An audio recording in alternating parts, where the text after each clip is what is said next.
दिन में 24 घंटे सबको मिलेंगे, लेकिन सोने के टाइम पे हो जाएंगे जीरो। समय को यूटिलाइज करना सीख मेरे दोस्त। आज ये दुनिया तुझे कुछ भी कहे, लेकिन एक दिन तुझे कहना पड़ेगा हीरो, एक दिन तुझे कहना पड़ेगा हीरो।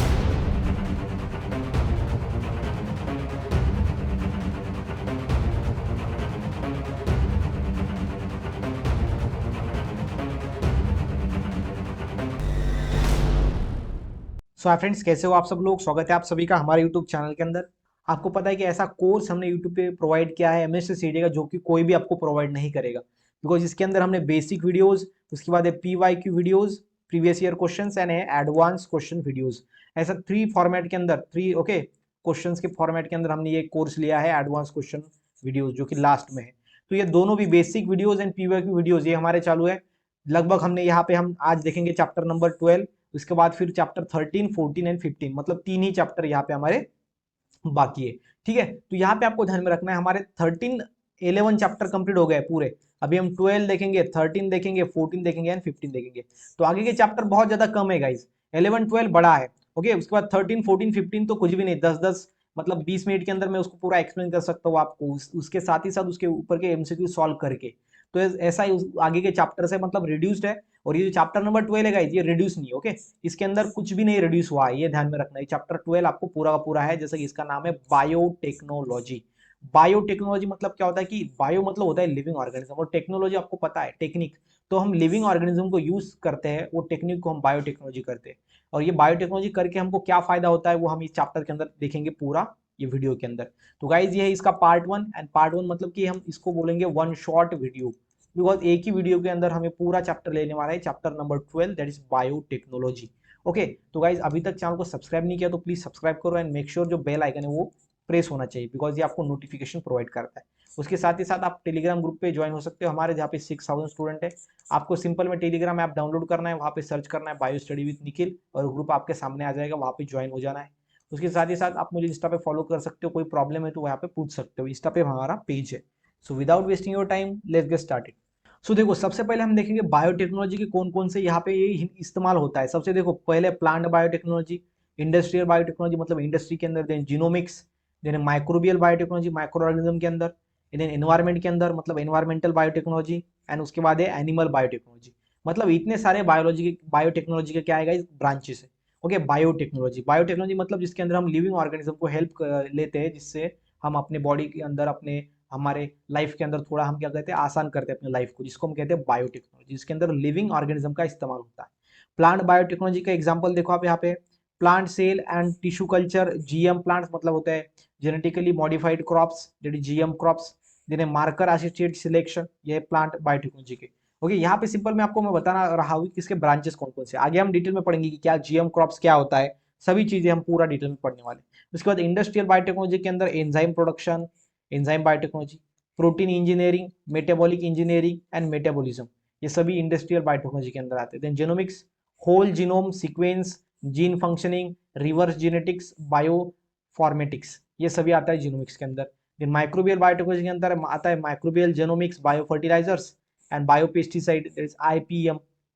इंडस्ट्रियल बायोटेक्नोलॉजी के अंदर आता है pollution control, biofuel, bio mediation and the biodiversity, and last में एनिमल बायोटेक्नोलॉजी, जिसके अंदर टिश्यू कल्चर आता है, GM आता है। जैसे कि यहाँ पे GM क्रॉप है, यहाँ पे GM एनिमल्स है, जेनेटिकली मॉडिफाइड ऑर्गेन एनिमल्स। तो गाइज ये यहाँ पे मैं आपको ये बताना चाहता हूँ कि ये बायोटेक्नोलॉजी के ब्रांचेस होते हैं। ओके, देखो सबसे पहले हम देखेंगे biological tool for RDNA technology. देखो बायोटेक्नोलॉजी के अंदर आपको सबसे पहला जो प्रोसेस आपको सीखना पड़ेगा वो है RDNA टेक्नोलॉजी। तो ये RDNA टेक्नोलॉजी क्या होता है ये हम पढ़ेंगे यहाँ पे। ओके, सो देखो सबसे पहले RDNA टेक्नोलॉजी के अंदर कौन कौन से टूल हम इस्तेमाल करते हैं वो जान लेते हैं। सबसे पहला होता है गाइज एंजाइम, उसके बाद होता है वेक्टर, देन होता है होस्ट सेल।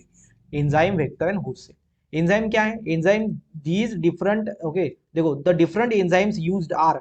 तो यहाँ पे एंजाइम कौन कौन से यूज होते हैं, देखो lysozyme, nucleases such as exonucleases, endonucleases, restriction endonuclease, DNA ligase, DNA polymerase, then alkaline phosphatase, reverse transcriptase. देखो एक्सोन्यूक्लियस, एंडोन्यूक्लियस, इसका काम क्या होता है पता है आपको, DNA को कट करना। ओके, DNA को कट करने का काम होता है एंडोन्यूक्लियस एक्सोन्यूक्लियस का। रेस्ट्रिक्शन एंडोन्यूक्लियस, जिसका भी DNA को कट करने का काम होता है, मतलब उसको हम बायोलॉजिकल सीजर कहते हैं, जो कट करने का काम करते हैं। DNA लिगेज, DNA लिगेज मतलब होता है जो जोड़ता है, ओके, मतलब कि दो डीएनए के स्ट्रैंड को जोड़ता है, दो चीजों को जोड़ता है, वो होता है डीएनए लिगेज। डीएनए पॉलीमरेज मतलब क्या कि अगर कोई चीज एक है तो उसको ज्यादा बनाना, मतलब बहुत ज्यादा बनाना, उसको बोलते हैं डीएनए पॉलीमरेज। पॉलीमर बनाता है, एक यूनिट से डिफरेंट यूनिट, मेनी यूनिट बनाता है, मतलब पॉलीमर। देन उसके बाद है alkaline phosphates, then reverse transcriptase, मतलब रिवर्स ट्रांसक्रिप्ट कर सकते हैं हम एमआरएनए से उसका डीएनए बना सकते हैं, उसको बोलेंगे reverse transcriptase. Because protein synthesis आपने पढ़ा है, जिससे क्या होता है डीएनए से एमआरएनए बनता है, वो ट्रांसक्रिप्टेज। डीएनए से एमआरएनए बनता है, वो transcription. Okay, and reverse transcription मतलब एमआरएनए से डीएनए बनना। ओके, तो ये है अपना एंजाइम्स। एंजाइम्स आप इतने सारे एंजाइम्स हम यूज करते हैं किसके अंदर, वो है अपना आरडीएनए टेक्नोलॉजी के अंदर। उसके बाद होता है वेक्टर। वेक्टर एक ऐसा सब्सटेंस होता है जो कि हमारा जो सब्सटेंस है, अगर हमको दूसरी जगह पे पहुंचाना है, ओके, ये पोजीशन ए है, ये पोजीशन बी है, और ये जिसके थ्रू जा रहा है, मतलब एक व्हीकल है, सिंपल में समझो व्हीकल, और उसके थ्रू क्या है, ये यहाँ पे जा रहा है हमारा सब्सटेंस ए पोजीशन से बी पोजीशन तक। तो इसलिए जो व्हीकल रहा है हमारा, वो क्या रहेगा, वेक्टर। वेक्टर मतलब क्या कि जो हमारा जीन को एक जगह से दूसरी जगह तक पहुंचाएगा। Okay, it is a DNA molecule used as a carrier of transfer of foreign DNA into another cell. Okay, ये क्या है, ये vector is a DNA molecule, एक डीएनए का मॉलिक्यूल है जिसके अंदर जो हमारा फॉरेन फॉरेन डीएनए, ओके, इसको हम क्या कहेंगे, फॉरेन डीएनए। फॉरेन डीएनए, ये फॉरेन डीएनए को एक सेल से दूसरे सेल तक पहुंचाएगा, और जो दूसरी सेल होगी गाइस, उसको हम होस्ट सेल कहते हैं। Host cell, okay. Host cell क्या है, अनादर हम देखेंगे। तो वेक्टर कौन कौन सा हम इस्तेमाल करते हैं, डीएनए, ऐसा डीएनए का मॉलिक्यूल जो कैरियर होता है, जो फॉरेन डीएनए को एक सेल से दूसरे सेल तक पहुंचाता है, वो होता है फॉरेन डीएनए मॉलिक्यूल को पहुंचाता है, वो कौन होता है, वो होता है वेक्टर। और यहाँ पे इसका एग्जांपल देखो, प्लाज्मिड है, कॉस्मिड, ये प्लाज्मिड कॉस्मिड क्या है, वेक्टर्स है। बैक्टीरियोफेजेस वेक्टर है। आर्टिफिशियल डीएनए, YAMAC, ये सभी क्या है गाइस, ये वेक्टर्स है। समझ में आ गया। अभी फिर एंजाइम्स इस्तेमाल करते हैं, वेक्टर्स इस्तेमाल करते हैं, लास्ट में होस्ट सेल। होस्ट सेल क्या होती है, they are the living cells in which the rDNA molecules is allowed to multiply to produce the several copies। ये होस्ट सेल ऐसी लिविंग ऑर्गेनिज्म की सेल होती है जिसके अंदर हम क्या करते हैं, वो डीएनए मॉलिक्यूल को वहां पे डालते हैं, और जिससे क्या होता है, वहां पे हमको मल्टीपल मल्टीपल कॉपीज मिलती है उसकी। अभी देखो ये कैसा, ये पूरा प्रोसेस आपको समझेगा। होस्ट सेल सिर्फ ऑर्गेनिज्म की बॉडी होस्ट होती है, होस्ट, उसके अंदर सेल, और जहां पे क्या होता है, हमारा जो डीएनए होता है उसको हम इंसर्ट करते हैं, और वहां पे क्या होगा, फिर उसका ग्रोथ होगा।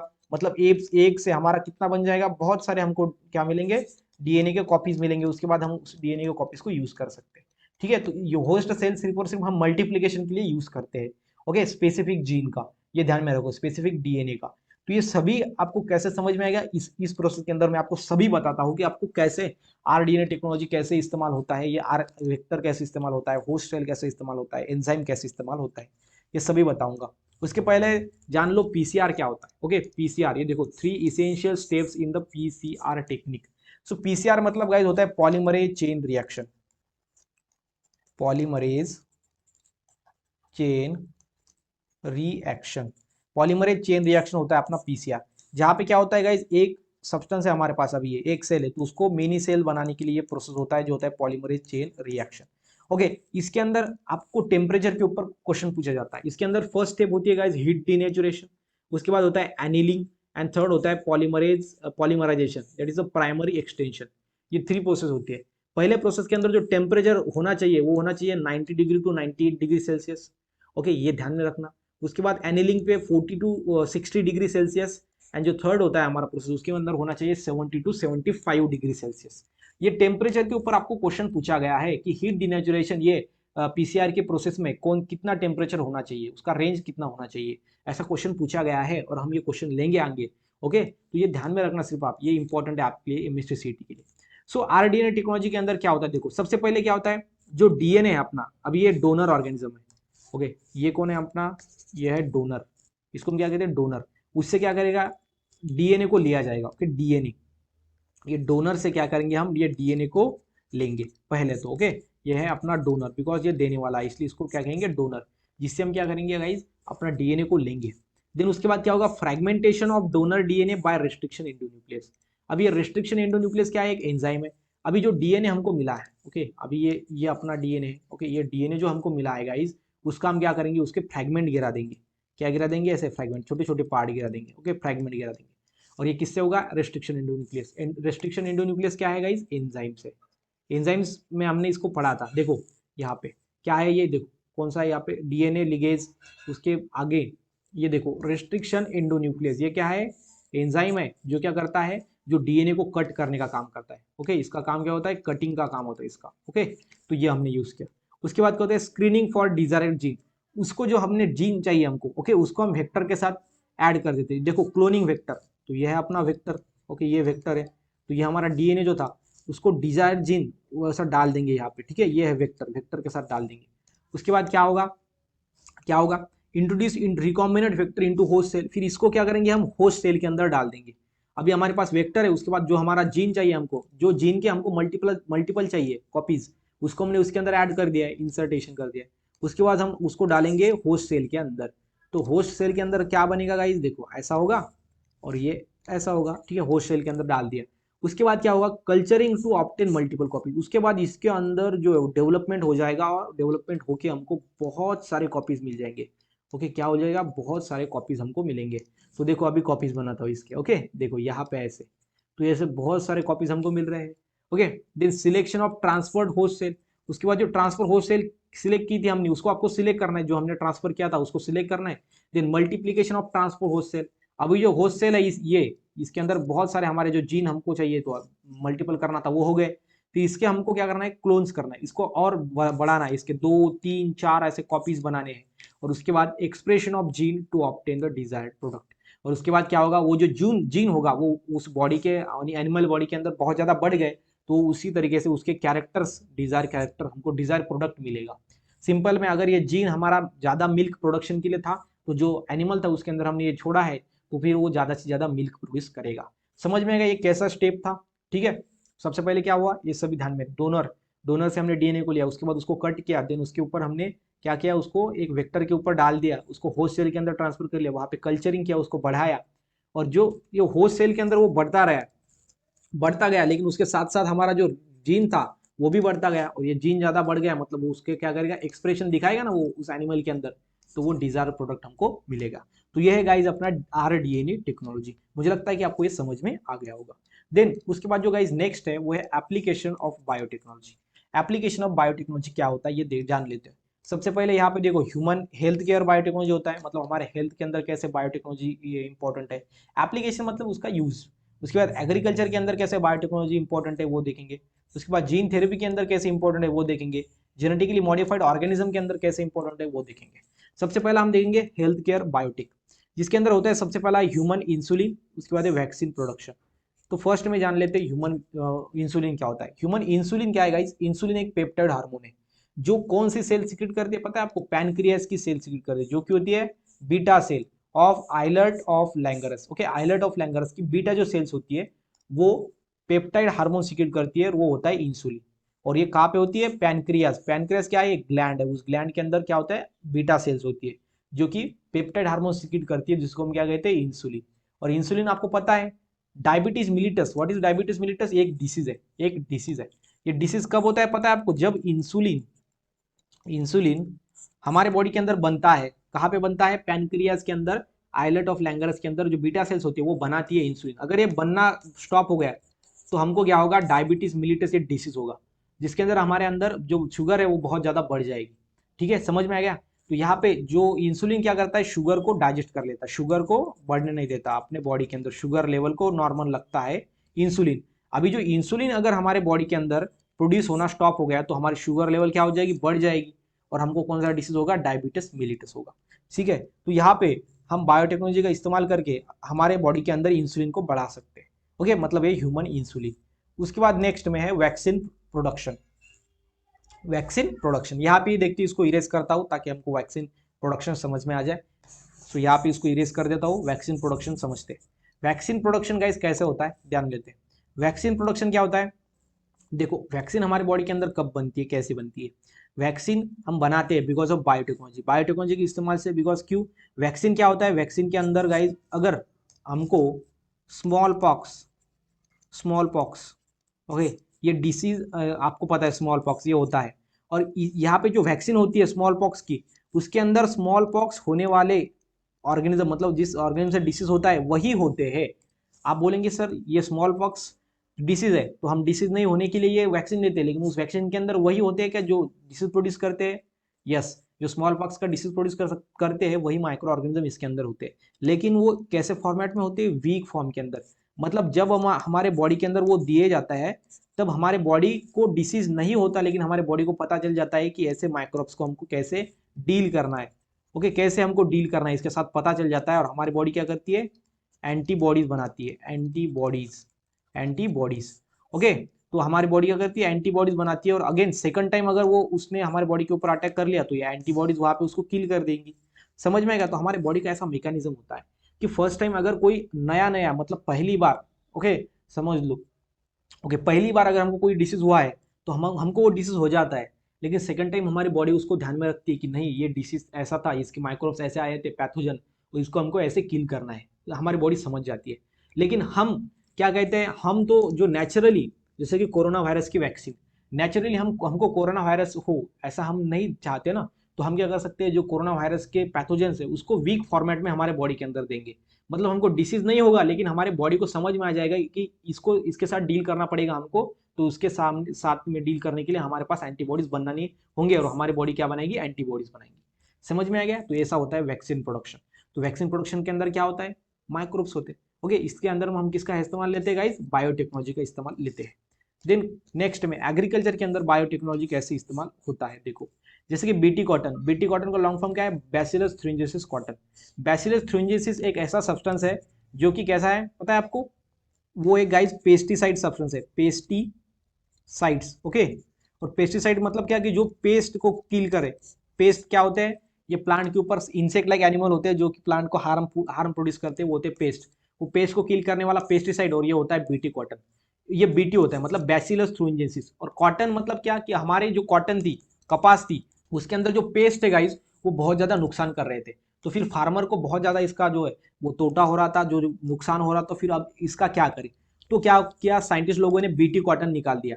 बीटी कॉटन एक ऐसा कॉटन का प्लांट था जिसका लीव्स जो था, लीव्स जो लीव्स था उसके अंदर क्या जाके बैठता था, बीटी मतलब बैसिलस थ्रिंजियसिस। और ये जो बीटी है ये कैसा है गाइस, ये पेस्टिसाइड है। फिर अगर इसके पानों को खा लिया इंसेक्ट ने, इसके पत्तों को खा लिया, तो अगर इसके पत्तों को फिर इंसेक्ट ने खा लिया तो इंसेक्ट मर जाएंगे, बिकॉज क्यों, इसके पत्ते में क्या होगा, बैसिलस थ्रिंजियसिस, और ये क्या है, पेस्टिसाइड है, पेस्ट को किल करने वाला सब्सटेंस, तो इसके पत्ते में जाता है बीटी कॉटन के, तो फिर वो मर जाएगा। तो इस तरीके से हम ये बायोटेक्नोलॉजी का इस्तेमाल किया हमने एग्रीकल्चर के अंदर, और फिर इसलिए हमारा फिर कॉटन जो है उसके अंदर जो पेस्ट है वो मरना स्टार्ट हो जाएंगे, बिकॉज वो हमारा पत्ते खाएंगे कॉटन का, और उसके अंदर क्या होगा, बीटी मतलब बैसिलस थ्रिंजियसिस, और ये पेस्टिसाइड है। ओके, तो ये पेस्ट रेजिस्टेंस प्लांट और जीएमओ जेनेटिकली मॉडिफाइड ऑर्गेनिज्म हम प्रोड्यूस करते हैं, तो ये एग्रीकल्चर के अंदर। उसके बाद है जीन थेरेपी। जीन थेरेपी मतलब क्या होता है कि इसके अंदर हम एक तो एडिशन करते हैं जीन का, या फिर डिलीशन करते हैं। Okay, it's a process in which addition और deletion of gene in genome of organism. Organism के जीनोम में हम एक तो जीन ऐड करेंगे या फिर उससे जीन को माइनस करेंगे, जिससे हमको एडवर्स जो हमको इफेक्ट चाहिए, डिजायरेबल प्रोडक्ट चाहिए, वो मिलेगा। इसके दो टाइप है गाइस, एक है सोमैटिक जीन थेरेपी, सेकंड है germ line gene therapy. Somatic gene therapy मतलब क्या होता है, एक तो एडिशन या फिर डिलीशन होना सोमैटिक सेल के अंदर। सोमैटिक सेल मतलब होता है बॉडी सेल।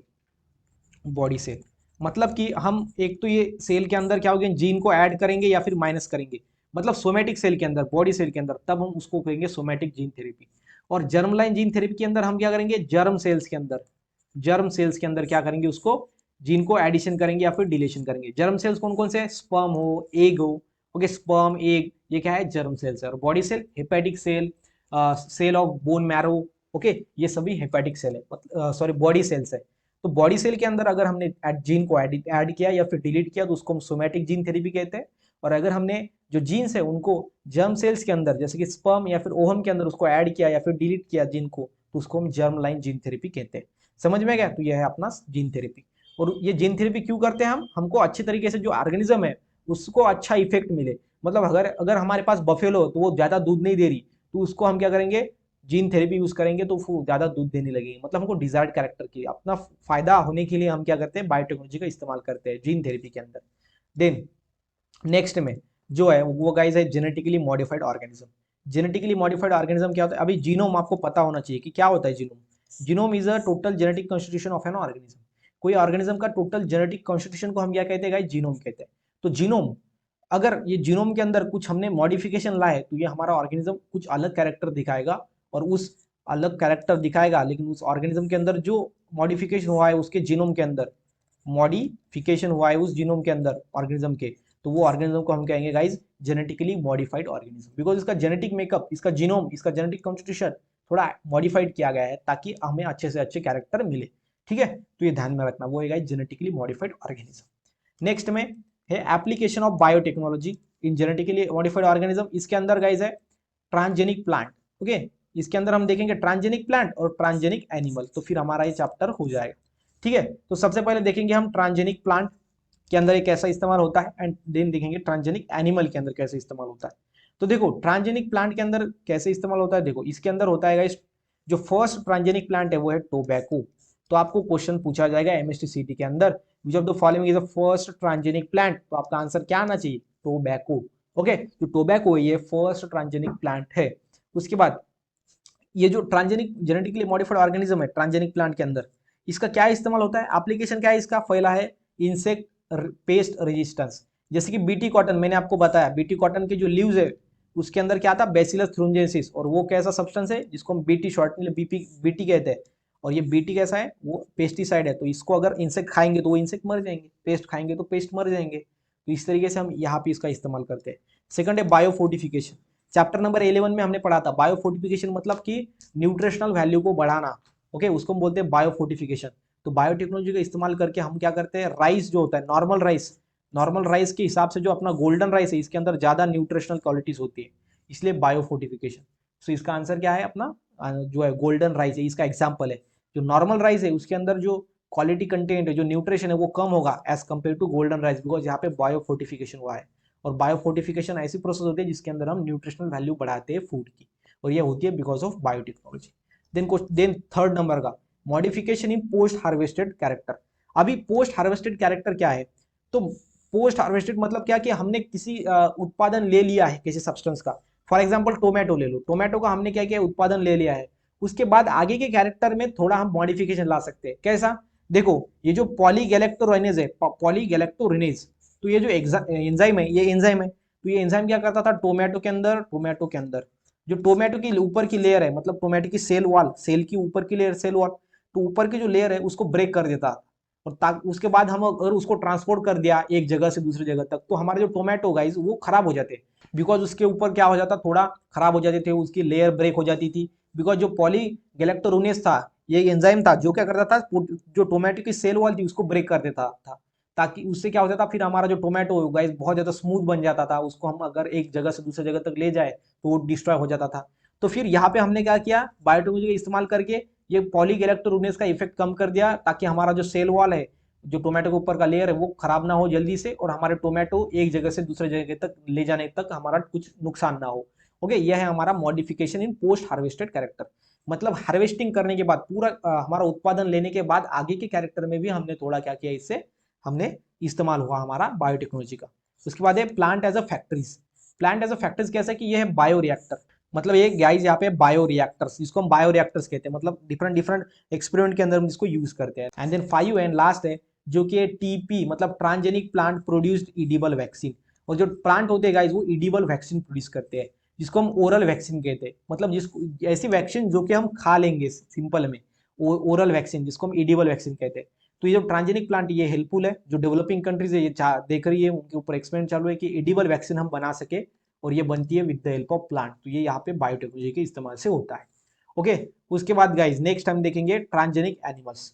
ट्रांसजेनिक एनिमल्स के अंदर इसके एग्जांपल जान लो, transgenic chicken, transgenic fish, transgenic pigs, transgenic mice, transgenic farm animals, transgenic cattle production, food production, transgenic cattles for the human therapeutic protein. तो देखो कैटल्स मतलब क्या होता है, ऐसे ऑर्गेनिज्म जो हमको ज्यादा से ज्यादा मिल्क प्रोड्यूस कर देते हैं, कैटल जिसको हम कैटल कहते हैं। ओके, तो यहाँ पे ये ट्रांसजेनिक चिकन क्या होगा, normal chicken and transgenic chicken के अंदर क्या होगा, थोड़ा ज्यादा डिफरेंस होगा। ओके, ज्यादा डिफरेंस होगा। जो पहला उसका न्यूट्रिशन वैल्यू, उसके अंदर थोड़े कैरेक्टर, ट्रांसजेनिक फिश के अंदर भी क्रिस्टलाइन मीट मिलेगा हमको, मीट जो होता है खाने के लिए, लेकिन वो क्रिस्टलाइन मिलेगा ट्रांसजेनिक फिश के अंदर। सो ट्रांसजेनिक एनिमल मतलब उसके अंदर थोड़ा मॉडिफिकेशन किया गया है ताकि हमको अच्छे से डिजायर्ड कैरेक्टर मिल सके। उसकी तरीके से ट्रांसजेनिक जो माइस होता है उसको हम कैंसर रिसर्च के अंदर यूज करते हैं, कैंसर रिसर्च, ताकि जो कैंसर के ऊपर कोई अभी देखो कैंसर के ऊपर हम जो है वो न्यू केमिकल यूज करते हैं, न्यू ड्रग्स यूज करते हैं, तो उसको हम एज अ अपना जो माइस है उसके ऊपर डाल सकते हैं, बिकॉज माइस का जो शॉर्ट टाइम होता है रहने का, तो इसलिए हमको कैरेक्टर दिखने के लिए बहुत कम समय में कैरेक्टर दिखेंगे, बिकॉज इसका लाइफ साइकिल बहुत कम होता है। ओके, कम दिनों का लाइफ साइकिल होता है माइस का, उसका लाइफ स्पैन। तो फिर इससे क्या होता है, हमको कम जल्दी से जल्दी हमको कैरेक्टर दिखाई देंगे हमारे वैक्सीन के, कि हमारी वैक्सीन काम करेगी या फिर नहीं करेगी, या फिर वैसा हमारा कैंसर का ड्रग्स। ओके, वो सभी चीजें तो ये ध्यान में रखना। ट्रांसजेनिक माइस, माइस जो है वो सबसे ज्यादा 95% हम यूज करते हैं ट्रांसजेनिक। ओके, तो ये सभी आपको समझेगा, लेकिन एक लास्ट वाला नहीं समझेगा, जो कि transgenic cattle for the human therapeutic protein. So human therapeutic protein के अंदर हम ट्रांसजेनिक कैटल कैसे यूज करेंगे। देखो, जो मैमलरी ग्लैंड है काऊ की, डेयरी काऊ की, वो है is a factories of production of protein.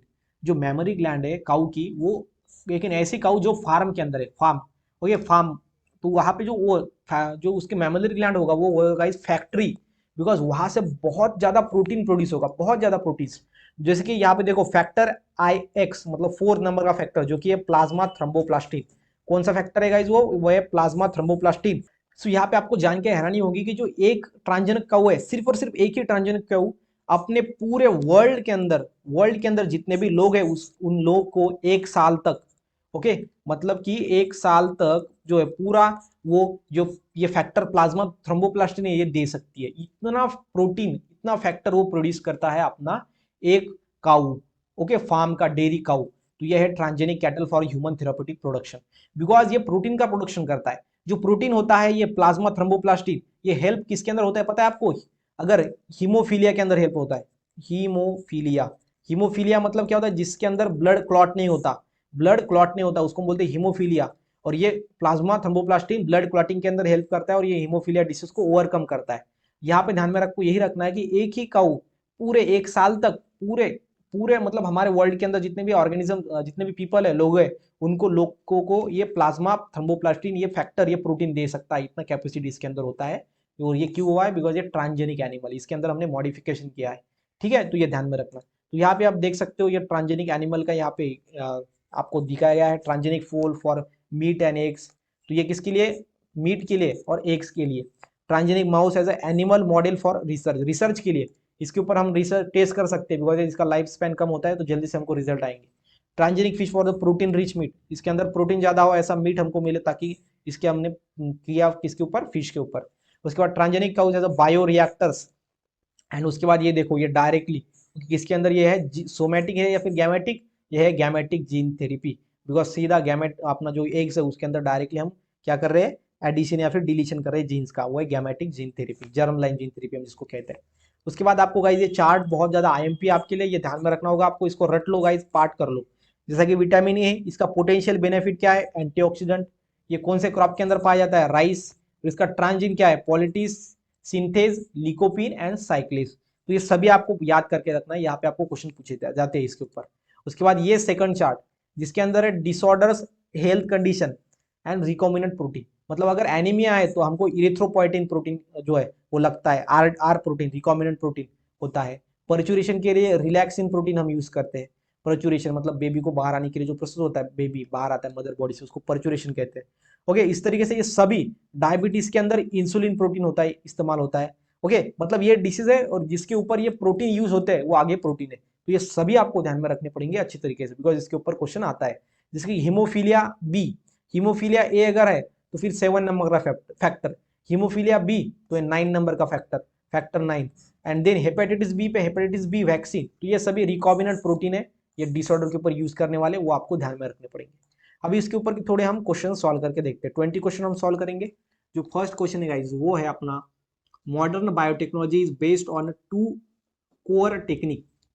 जो बायोटेक्नोलॉजी है वो 2 कोर टेक्निक के ऊपर डिपेंड है। कोर मतलब क्या, कि मेन एक सेंट्रल, मतलब ऐसी 2 चीजें जिसके ऊपर पूरा अपना बायोटेक्नोलॉजी, मॉडर्न बायोटेक्नोलॉजी जो है वो डिपेंड है। वो कौन कौन सी है, genetic engineering, chemical engineering, physical engineering and both A and B.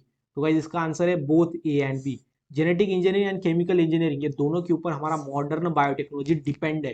ठीक है, देन क्वेश्चन नंबर है 2, जो कि है blank space deals with the maintaining Sterlite environment for the manufacturation variety of useful products including vaccine, antibodies, enzymes, organic acid, vitamins and therapeutic proteins. So कौन deals करता है maintaining sterile environment, sterile environment बनाने के लिए। Okay, नीचे में से genetic engineering, physical engineering, chemical engineering and civil engineering. तो गाइज इसका जो आंसर है वो है civil chemical engineering. Chemical engineering हम क्या करती है, डील्स करती है, स्टराइल बनाती है एनवायरमेंट, एनवायरमेंट स्टराइल बनाती है, variety of useful product. Because sterile बनाना मतलब कि एनवायरमेंट में जो भी कुछ गैसेस रिएक्ट है, जो भी कुछ हम बोल सकते हैं एलिमेंट्स है, उसको स्टराइल बना देता है, उसको खत्म कर देता है, ताकि हमको जो प्रोडक्ट है वो प्योर मिले, उसके साथ कुछ और रिएक्ट ना हो। उसके बाद question number 3, the manipulation of the genetic material toward a desired and in a direction and predetermined way using in vitro process known as। हम क्या करते हैं, मॉनिपुलेशन करते हैं जेनेटिक मटेरियल का, उसको बढ़ाते हैं, मॉनिपुलेशन करना मतलब बढ़ाना, ओके। एंड उसके बाद हम वहां पे डिजायर्ड कैरेक्टर लेते हैं लास्ट में, और ये इन विट्रो होता है, मतलब आउटसाइड द बॉडी होता है। उस प्रोसेस को हम क्या कहते हैं, chemical engineering, physical engineering, genetic engineering and protein engineering. तो भाई इसका जो आंसर है वो है genetic engineering. Okay, then question number है 4, which of the following characterization techniques are based on molecular weight of compound। so molecular weight of compound के ऊपर कौन सी नीचे वाली जो कैरेक्टराइजेशन है, वो टेक्निक है, वो बेस है। पहला है gel permeation, then aggregate gel electrophoresis, then ion exchange chromatography, then है स्पेक्ट्रोस्कोपी, देन है mass spectrometry and osmotic pressure. तो गाइस इसका आंसर बताओ क्या है, first, second, third and sixth, then first, second, third, fourth, fifth and sixth, second and sixth, and third, fourth, fifth and sixth. इसका जो answer है guys वो है बी वाला, जो कि first, second, third, then fourth, fifth and sixth. तो यहाँ पे जो इसका आंसर है गाइज वो है बी, मतलब सारे के सारे जो है वो मॉलिकुलर वेट के ऊपर डिपेंड होते हैं of compound. Then question number है 5, जो कि है which of the following are the requirements of for PCR. PCR के अंदर कौन कौन से रिक्वायरमेंट होते हैं, DNA containing the desired segment to be amplified, then deoxyribose nucleoside triphosphate, then two primary molecules, then TAQ molecules, then magnesium dipositive ion, magnesium, okay, not manganese। तो यहाँ पे आंसर बताओ इसका, पॉलीमरेज चेन रिएक्शन के कौन कौन required होता है। तो यहाँ पे इसका आंसर है first, second, third, fourth and fifth, मतलब सभी के सभी जो वो लगेंगे पॉलीमरेज चेन रिएक्शन के अंदर। देन क्वेश्चन नंबर है 6, विच of the following represent the correct order of PCR. PCR का करेक्ट ऑर्डर कौन रिप्रेजेंट करता है, मतलब फर्स्ट में कौन सी प्रोसेस होती है, सेकंड में, थर्ड में, फोर्थ में, ओके, थर्ड 3 प्रोसेस होते हैं, तो वो कौन सी होती है। तो यहाँ पे आंसर है गाइस डी, सबसे पहले डीनेचुरेशन होता है, देन एनिलिंग होता है प्राइमर्स का, देन पॉलीमराइजेशन होता है। तो इसलिए ये पहला हमारा जो फोर्थ है वो करेक्ट है, पहले D, then A and then P, ये ध्यान में रख सकते हो आप, प्राइमर्स, पॉलीमराइजेशन, ये एनिलिंग और ये डीनेचुरेशन। देन क्वेश्चन नंबर है 7, ये टेम्परेचर के ऊपर है कि हमारा जो फर्स्ट प्रोसेस है दैट इज डीनेचुरेशन, इसके अंदर ऊपर कितना टेम्परेचर होता है, तो इसके अंदर कितना टेम्परेचर होता है आपको पता है। तो इसके अंदर गाइस टेम्परेचर होता है 70 टू 75, पहले प्रोसेस के अंदर 70 टू 75 डिग्री सेल्सियस। ओके, उसके बाद जो अपना सेकंड होता है गाइस, उसके अंदर कितना टेम्परेचर होता है, वो होता है 90 टू 98 डिग्री सेल्सियस। एंड जो थर्ड होता है गाइस उसके अंदर होता है, और उसके बाद जो अपना पी होगा गाइस, जो कि होगा प्राइमर एनिलिंग, यहाँ पे जो होगा वो होगा 40 टू 60 डिग्री सेल्सियस। ओके, तो ये ध्यान में रखना। तो फिर यहाँ पे आंसर क्या आएगा अपना, वो आंसर आएगा सी। देन नेक्स्ट देखते हैं क्वेश्चन नंबर 8, जो कि है the first step in recombinant DNA technology is isolation of DNA, insertion of DNA, joining of DNA and duplication of DNA. First process कौन सी होती है, आइसोलेशन ऑफ डीएनए, डीएनए को आइसोलेट करना जो भी हमको चाहिए, तो ये होती है first process. Then question number 9, जो कि है DNA isolated and purified from the donor organism is cleavage with.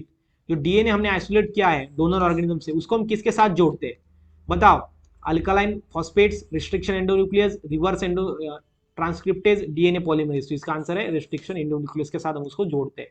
Question number 10, और DNA fragment with the desired gene is known as. एक डीएनए फ्रैगमेंट है हमारा, उसके साथ हमको जो डिजायर्ड जीन चाहिए वो अटैच्ड है, उसको हम क्या कहते हैं, okay, forensic DNA, then chimeric DNA, passenger DNA and both A and C. तो गाइस इसका आंसर है both A and C, forensic DNA and passenger DNA हम जिसको कहते हैं, जहां पे हमारा डीएनए और वहां पे हमको जो डिजायर्ड जीन चाहिए वो डिजायर्ड जीन वहां पे अटैच्ड है। ओके, उसके बाद नेक्स्ट क्वेश्चन नंबर 11, और desired gene can be also obtain directly from. जो डिजायर्ड जीन है वो डायरेक्टली हम ऑब्टेन कर सकते हैं, ये तो हम क्या करेंगे, होस्ट के अंदर डालेंगे, फिर उसको मल्टीप्लीकेशन करेंगे और फिर हम उसको हासिल करेंगे। लेकिन डायरेक्टली हासिल होता है वो हमको सी, बोथ ए एंड सी, मतलब कि क्या, एक C DNA library, C DNA library and genomic library, ये दोनों में से हम डायरेक्टली भी इसको हासिल कर सकते हैं, हमको आरडीएनए टेक्नोलॉजी हासिल मतलब करने की जरूरत भी नहीं पड़ेगी। Question number 12, by which of the following process component host can take up chimeric DNA. So कौन से प्रोसेस में होस्ट के अंदर काइमेरिक डीएनए, मतलब जो हमारा ये डीएनए जाएगा, इसके अंदर डीएनए होगा और हमारा सेगमेंट होगा, एक जीन होगा जो कि डिजायर्ड जीन है, तो वो कौन से प्रोसेस के अंदर उसके अंदर जाएगा? तो बताओ इसका अंदर translation, transcription, transformation and translocation. तो गाइस इसका आंसर है ट्रांसलोकेशन। ट्रांसलोकेशन मतलब क्या होता है? उसका लोकेशन चेंज करना। ओके, ये ध्यान में रखना अच्छी तरीके से। देन क्वेश्चन नंबर 13, जो कि match the column first with the second. यहाँ पे देखो मैंने आपको रिकॉम्बिनेंट प्रोटीन एंड हेल्थ के ऊपर बताया था, जो आपको चार्ट मैंने आपको बताया था। कौन सा वाला चार्ट? ये वाला चार्ट। तो ये चार्ट के ऊपर ये बेस्ड है गाइस, तो इसलिए इसको आपको कमेंट करना है। सीधा सीधा आप बताओ यहाँ पे, ठीक है? फर्स्ट, सेकंड, थर्ड, आपको क्वेश्चन नंबर 13 और उसका आंसर बताना है। ये आपके ऊपर छोड़ता हूँ बिकॉज ये चार्ट के ऊपर डिपेंड है। Question number 14, identify the recombinant protein that is used in treatment of emphysema. जो इम्पेसेमा है, ये डिसीज के अंदर कौन सा प्रोटीन यूज कर होता है, ये भी अपना चार्ट के ऊपर डिपेंड है, लेकिन मैं यहाँ पे उसका आंसर बता देता हूँ। तो इसका आंसर है guys alpha 1 antitrypsin. Then question number 15, a blank space is a biological preparation that provide active acquired immunity against the certain disease. So कौन सा ए बायोलॉजिकल प्रिपरेशन होता है जिसके अंदर क्या होता है? हमको एक्वायर्ड इनेट इम्यूनिटी मिलता है। ओके, एक्वायर्ड इम्यूनिटी मिलता है। तो इसका आंसर क्या है गाइस? वैक्सीन है। बिकॉज वैक्सीन के अंदर वही ऑर्गेनिजम्स होते हैं, लेकिन हमारे बॉडी को पता चल जाता है, हमारी बॉडी इम्यून सिस्टम एक्टिव हो जाती है और हमको ये मिल जाता है acquired immunity. Then question number 16, जो कि the living organism whose genetic material has been artificially manipulate, change कर दिया गया है in a laboratory and through genetic engineering. In laboratory के अंदर जेनेटिक इंजीनियरिंग के थ्रू उसका जो जेनेटिक मटेरियल उसको मैनिपुलेट किया गया है, तो उसको हम क्या कहेंगे? बताओ। Chemically modified organism, genetically modified organism, synthetically modified organism and both A and B. तो उसको हम कहेंगे guys genetically modified organism, because उसका जेनेटिक मटेरियल मॉडिफाइड किया है ना, not chemically. Okay, genetically modified, not synthetically. Okay, then question number है अपना 17, which of the following is the first transgenic plant. So पहला ट्रांसजेनिक प्लांट कौन सा था? मैंने आपको पहले ही बताया कौन सा है? Tobacco. Okay, tobacco is the first transgenic plant. Question number 18, transgenic plant are being looked up as blank space for the production of novel drugs like the interferons, edible vaccines, then antibodies, amino acids and immunotherapeutic drugs etc। तो ये क्या है? ये production के लिए help होता है, novel drug जिसको हम कहते हैं। तो इसका जो आंसर है गाइस वो है बायोरिएक्टर। ओके, बायोरिएक्टर ये इसका आंसर है, जिसके अंदर हम इडिबल वैक्सीन प्रोड्यूस कर सकते हैं। मतलब जो वैक्सीन ऐसे हम डायरेक्टली मतलब चबा के खा जाए उसको, ऐसे वैक्सीन, ओरल वैक्सीन हम जिसको कहते हैं। उसके बाद इंटरफेरेंस मतलब क्या? माइक्रोब्स को डिस्ट्रॉय करने वाला substance, interference. Then question number 19, the cry gene present in blank space produce a protein that from crystalline inclusion in the bacterial spore. तो कौन सा जीन यहाँ पे प्रोड्यूस होता है जो कि क्या करता है? Produce a protein present in. तो कहाँ पे प्रेजेंट होता है वो? तो यहाँ पे इसका जो आंसर है गाइस वो है बैसिलस थ्रुंजेसिस। बिकॉज क्राइजीन कहाँ पे प्रेजेंट होता है पता है आपको? बैसिलस थ्रुंजेसिस के अंदर। और बैसिलस थ्रुंजेसिस क्या है? ये कॉटन की वैरायटी है, कॉटन की वैरायटी, कॉटन का प्लांट, बीटी कॉटन हम जिसको कहते हैं, बैसिलस थ्रुंजेसिस कॉटन। यहाँ पे होता है क्राइजीन, किसके? इसके लीव्स के अंदर वो क्या होता है? बीटी रह जाता है। और बीटी क्या है? पेस्ट रेजिस्टेंट सब्सटेंस है। फिर यहाँ पे अगर इसको इंसेक्ट खाएंगे तो वो इंसेक्ट मर जाएंगे, बिकॉज यहाँ पे पेस्ट क्या है? बैसिलस थ्रुंजेसिस है, और ये क्या है? पेस्ट रेजिस्टेंस, पेस्ट को मारने वाला पेस्टिसाइड है बैसिलस थ्रुंजेसिस। ओके, ये ध्यान में रखना। उसके बाद question number 20 and the last question, insect resistance plant contain either a gene from a Bacillus thuringiensis और द, एक तो जो इंसेक्ट रेजिस्ट करते हैं मतलब इंसेक्ट को दूर भगाते हैं प्लांट, जो इंसेक्ट अगर उसके ऊपर खा गया उसके लीव्स को तो वो मर जाएगा, मतलब इंसेक्ट रेजिस्टेंस प्लांट। एक तो उसके अंदर बैसिलस थ्रुंजेसिस होगा या फिर अदर क्या हो सकता है? Okay, Rhizopus oryzae, then cowpea trypsin inhibitor gene, then Azotobacter aceti and Aspergillus niger. तो गाइस इसका जो आंसर है वो है कॉपिया ट्रैप्सिन इनहिबिटर जीन। ये जीन इसके ऊपर प्रेजेंट होगा, ये जीन। एंड अपना जो नेक्स्ट है बीटी बैसिलस थ्रुंजेसिस, ये दोनों जीन का क्या होता है? वो होते हैं इंसेक्ट रेजिस्टेंस, इंसेक्ट रेजिस्टेंस। ठीक है, तो गाइस यहाँ पे आपको समझ में आ गया, हमने 20 क्वेश्चन सॉल्व किए, प्लस हमने पूरा वन शॉट वीडियोस देखा जिसके अंदर मैंने आपको पूरा एक्सप्लेन किया इसका बेसिक चीजें जो भी इंपॉर्टेंट है आपको एमएसटी सीटी के लिए, वो मैंने यहाँ पे ट्राई किया उसको लेने का। सो अगर गाइस आपको वीडियो अच्छा लगा तो वीडियो को लाइक करना ना भूलिएगा, और अपने फ्रेंड के साथ वीडियो को शेयर करना ताकि उनको भी अच्छी तरीके से सीखने का मौका मिले, एमएससी सीटी के अंदर उनका बायोलॉजी का स्कोर बढ़ जाए। तो मिलते हैं गाइस नेक्स्ट वीडियो में नेक्स्ट अमेजिंग वीडियो के साथ।